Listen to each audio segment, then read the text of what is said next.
Setelah melewati cerita sebelumnya mengisahkan tentang dua orang anak laki-laki yang nantinya itu akan bergelar Dead Boy Detective, sekarang kita pun beralih ke cerita utama dari cerita Season of Mist yang ada di serial The Sandman volume kedua edisi ke-26, di mana Morpheus bertemu dengan para pengunjung dari semua penjuru alam, di mana kedatangan mereka adalah untuk mengklaim kepemilikan kunci neraka. Di antara mereka semua, ada yang mengancam keberadaan tempat mereka tanpa memiliki kunci neraka. Ada yang menawarkan tukar tambah dengan barang sesuatu yang berharga, dan ada pula yang berharap bisa menyuap Dream dengan barang atau informasi yang dia inginkan selama bertahun-tahun. Namun di antara mereka semua, siapa sebenarnya yang berhak memiliki kunci neraka? Cari tahu selengkapnya pada cerita ini ya, tapi sebelum kita masuk ke inti ceritanya ya, ada baiknya kita lewatkan dulu bumper DC Indonesia. Yeah.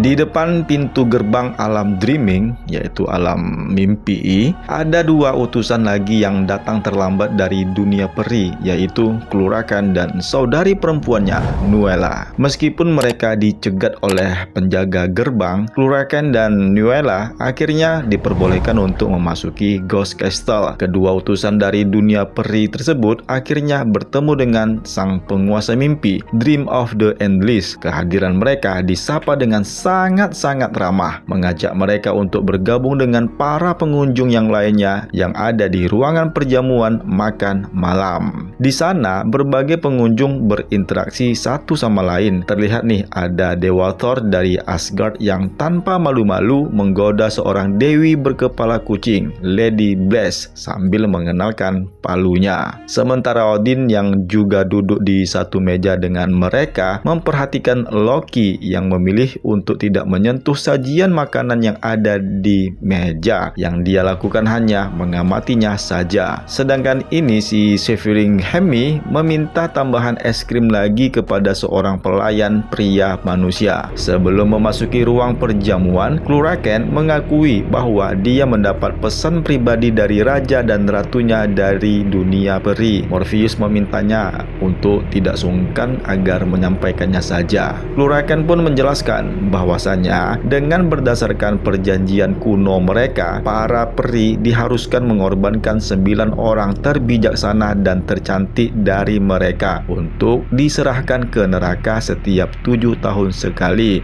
Dia memohon demi kepentingan bangsa peri agar neraka tetap kosong, di mana bangsa peri telah mengirimkan Nuella sebagai hadiah kepada Dream untuk membantu meyakinkannya. Dream pun kemudian mengatakan kepada mereka untuk saat ini dia masih mempertimbangkan tawaran itu dan akan memberikan jawabannya di esok hari di depan semua para tamu yang berkunjung. Dream pun mempersilahkan Cluracan dan Nuella untuk menikmati jamuan makan malam karena mereka berdua sudah melakukan perjalanan yang jauh. Cluracan tetap memaksa Dream. Hal ini membuat si Dream pun membentaknya agar apa yang dia inginkan itu sudah dapat dia ketahui dan nantikan saja jawabannya keesokan harinya. Cluracan dan Nuella pun akhirnya ke meja hidangan dan meminta pelayan wanita untuk membawakan pesanannya. Sementara Cluracan memesankan minuman anggur, ya adiknya Nuella meminta dibawakan berbagai macam bunga untuk menjadi santapannya. Selain para undangan yang datang dalam perjamuan makan malam tersebut, ada dua malaikat yang ada di sana, tetapi mereka hanya melihat-lihat saja, ya memantau tanpa berbicara dengan mereka. Kedua malaikat itu adalah Remil dan Duma. Odin menghadapi Dream untuk berbicara berdua. Dream kemudian berjanji akan mengabulkan permintaannya itu, tapi setelah jamuan makan malam. Yang penting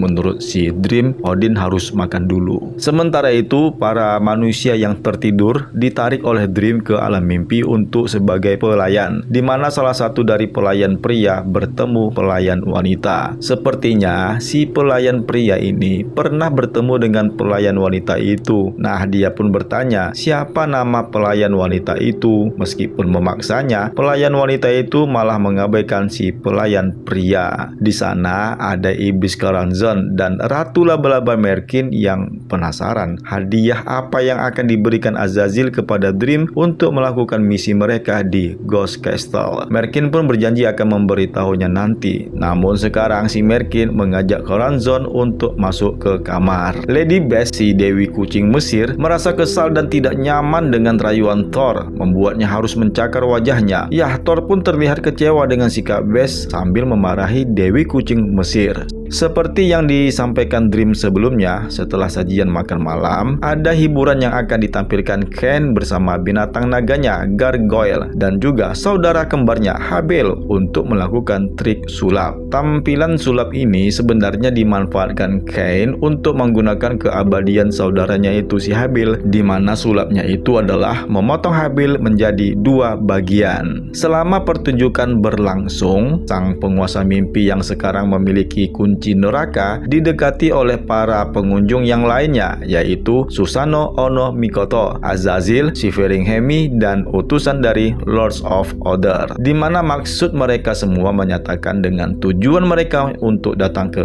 Ghost Castle. Masing-masing mereka bertujuan dengan alasan yang sama, yaitu kunci neraka, meskipun dengan cara yang berbeda-beda. Di saat Dewi Mesir Kucing Bess mengadu kepada Dream tentang rayuan yang dilakukan Thor kepadanya, Dream meminta maaf atas tindakan undangannya itu, sedangkan Merkin dan Choronzon memasuki sebuah kamar. Mereka pun melampiaskan birahi. Sebenarnya Dewi Bess menghampiri Dream bukan hanya mengadu masalah Thor yang dia cakar itu, di mana dia akhirnya menjelaskan bahwasanya dia memiliki tawaran kepada Dream, dan sama yang seperti yang lainnya, Dream berjanji untuk bertemu dengannya nanti. Kembali ke Choronzon dan Merkin, di saat iblis Choronzon mengangkat gaun Merkin, ya muncul nih sejumlah laba-laba yang datang dari bawahnya itu dan mulai merayap ke punggungnya si Choronzon. Sebelum dia mengetahui apa maksud dari serangannya itu, Choronzon akhirnya terbungkus dengan jejaring tebal laba-laba. Dengan keadaan yang tidak percaya, iblis Choronzon tidak bisa berkata apa-apa. Iblis Merkin pun kemudian memberitahunya bahwa hadiah yang diberikan Azazel untuk Dream adalah Choronzon sendiri. Setelah pertunjukan sulap berakhir, Dream maju ke panggung dan memberitahu kepada seluruh para undangan acara hiburan dan makan malam telah selesai. Dia menyarankan mereka semua untuk kembali ke ruangan mereka masing-masing karena di tempat mereka sekarang ini akan segera dilenyapkan. Ketika mereka segera meninggalkan ruangan, pelayan pria tadi nih yang masih penasaran dengan seorang pelayan wanita memintanya untuk memberitahu namanya. Namun pelayan wanita itu malah memberitahunya bahwa saatnya mereka beristirahat. Akhirnya nyala api muncul untuk memandu Odin ke kamar Dream. Odin menjelaskan bahwa dia hanya takut pada Ragnarok dan dia telah menghabiskan banyak waktu untuk menghindarinya. Beberapa tahun yang lalu dia menciptakan dunia dimensi nosional di mana dia membuat Ragnarok kecil. Di sana ada di dalam gelembung kecil terjadi pertempuran terakhir yang abadi. Namun baru-baru ini dunia kecil itu telah mendapatkan lebih banyak pejuang dan pahlawan. Dia menunjukkan bahwa dimensi nosionalnya telah menjebak Wesley Dulce, seorang pria yang berbagi bagian dari esensi mimpi, dan dia menawarkan pria itu sebagai imbalan atas kunci neraka. Ya, sama juga lah dengan seperti yang lainnya. Dream berjanji akan menjelaskan maksud Odin tersebut keesokan harinya. Dia pun menyuruh Odin agar kembali ke tempat istirahatnya yang dipandu oleh lampu obor yang diarahkan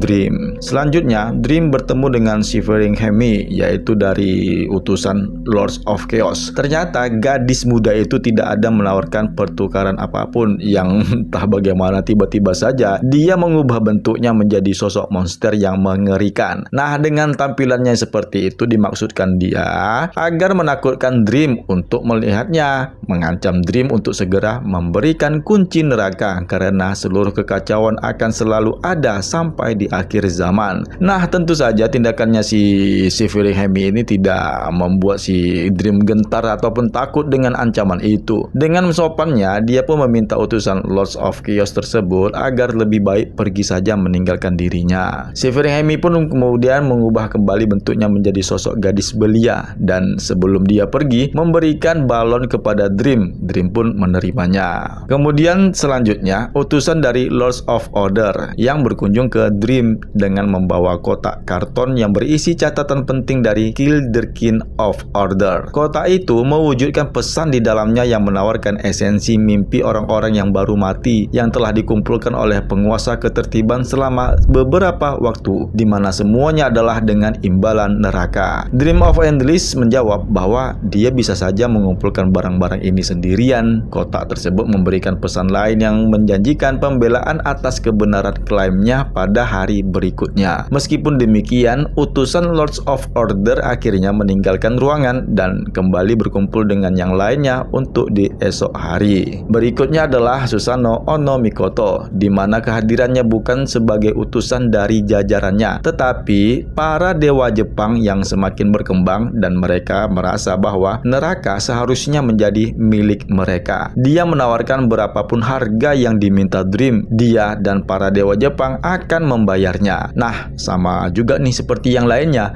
Dream hanya bisa menjawab bahwa dia akan menjelaskannya pada keesokan harinya. Selanjutnya si Dewi Kucing Mesir, Bes, yang menawarkan informasi karena dengan istilah mata kucing yang dimiliki oleh Lady Bless itu dapat melihat banyak hal, baik semua apapun yang belum diketahui. Lady Bes menyatakan dia melihat lokasi saudara laki-laki Dream yang selama ini menghilang, yaitu Destruction. Jika Dream menyerahkan kunci neraka kepadanya dan dewa-dewa Mesir lainnya, dia akan memberitahunya di mana saudaranya itu berada. Meskipun pilihan ini sangat membuatnya bingung, akhirnya dengan prinsipnya sendiri dia pun menyatakan ya sama dengan tetamu yang lainnya. Dream hanya menjawab bahwa penawarannya Lady Bes itu akan dia jelaskan di esok hari. Setelah kepergiannya si Dewi Kucing, Matthew si burung gagak menghampiri tuannya yang sedang duduk termenung di singgasananya. Matthew pun memberitahu tuannya itu bahwa di lantai bawah ada kerusuhan yang terjadi dengan menyebabkan badai dan guntur. Dream pun menjelaskan itu pasti ulahnya si dewa Thor yang sedang mengamuk. Matthew the Raven pun meminta balon tadi yang diberikan oleh Shivering Hemi untuknya. Dream pun memberikannya dan kemudian pergi meninggalkan Dream sendirian. Pengunjung terakhir adalah Azazel, di mana kehadirannya mengungkapkan kepada Dream bahwasanya neraka sebenarnya itu adalah milik iblis. Dia menuntut Dream agar neraka dapat dikembalikan kepadanya. Sebagai imbalannya, dia menawarkan Karanzen yang sekarang telah ditangkap, di mana itu adalah kesempatan yang baik bagi Dream karena dapat membalaskan dendamnya atas pencurian Dream's helm di masa lalu. Selain itu juga, Azazel menawarkan Nada, yaitu wanita yang pernah dikutuk Dream selamanya, menginap di dalam neraka karena menolak menjadi kekasihnya. Azazel pun mengancamnya jika Dream tidak menerima tawarannya tersebut, maka dengan terpaksa dia akan melahap jiwanya Nada. Meskipun tawaran itu membuatnya cukup galau, akhirnya Dream pun menanggapi Azazel harus menunggu jawabannya di esok hari, yang kemudian dia pun mengusir Azazel. Setelah Azazel berambus, Dream pun termenung sejenak. Dia memikirkan bagaimana sebelumnya dia telah melakukan perjalanan ke neraka dengan tujuan untuk menyelamatkan Nada. Namun yang dia dapatkan adalah kunci neraka yang diberikan Lucifer untuknya. Kegalauan Dream dengan masalah ini membuatnya harus memikirkan apa yang harus dia putuskan di esok hari. Terlebih lagi dengan banyak hal yang harus dipikirkannya dengan berbagai macam tawaran dari semua pengunjung. Ada yang meminta untuk menyelamatkan bangsanya, ada yang untuk kepentingan semua, dan ada untuk kepentingan pribadinya, yang kemudian Dream pun mempertimbangkan untuk membuang kunci neraka saja. Tapi ketika dia membuangnya, entah kenapa kunci tersebut malah muncul kembali tepat di bawah kakinya, dan ini sebuah pertanda Dream harus cepat mengambil keputusan. Yang akhirnya cerita ini pun dilanjutkan pada edisi yang selanjutnya.